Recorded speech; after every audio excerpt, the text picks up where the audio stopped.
अस्सलाम वालेकुम। वालेकुम सलाम। जी कौन और कहाँ से? जी मैं कॉन्ट्री से बोल रही हूँ, नसीम अख्तर। माशाल्लाह नसीम अख्तर साहिबा कॉन्ट्री से, फरमाइए फरमाइए सवाल क्या है? हाँ जी, मैंने ये पूछना था कि 3-4 साल से मेरे एलर्जी है, लेकिन वो डायग्नोज किया था पहले कि कलर एलर्जी है। बाद में उन्होंने फिर इन्वेस्टिगेट किया तो कहने लगे कि कलर नहीं है, तो मुझे समझ नहीं आ रही कि किस चीज़ की एलर्जी है।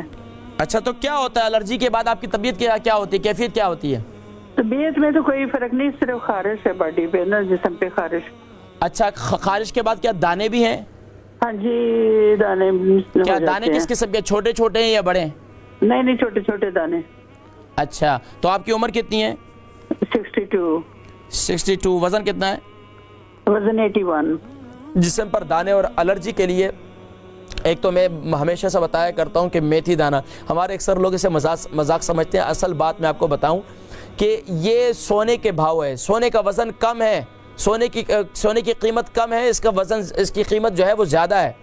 इसको मेथी दाने को गीला करें, सुबह उठकर उसका पानी पिएं, इंशाअल्लाह ये आपके लिए बहुत मुफीद है। और मेथी दाने सुबह खा लें। दूसरा काम आप ये करें कि मेथी दाने को ग्राइंड कर लें और इसके अंदर जो है जो पेस्ट बनेगा इसके अंदर खोपरे का तेल डाल दें, या खोपरे का तेल डाल दें, या आप जो है वैसलीन जो मिलती है, वैसलीन के अंदर इसको मेथी दाने को मिक्स कर लें अच्छी तरीके से। यानी कि मिसाल के तौर पर अगर आपके पास एक आधा पाव आपके पास तेल है तो आपने इसमें कम से कम मेथी दाने जो ग्राइंड किए हुए हैं वो 4 चम्मच जो है मेथी दाने इसमें अंदर डाल दें और उसको अच्छी तरीके से जो पेस्ट सा बना लें। और जहाँ जहाँ आपको एलर्जी है, खारिश होती है, वहाँ ये लगाएं इंशाअल्लाह। एक तो मेथी दाने का पानी सुबह पिएँ, मेथी दाने को रात को गीला करें, और दूसरा ये पेस्ट लगाएं, इंशाअल्लाह आपकी एलर्जी वगैरह जो है इंशाअल्लाह ख़त्म हो जाएगी।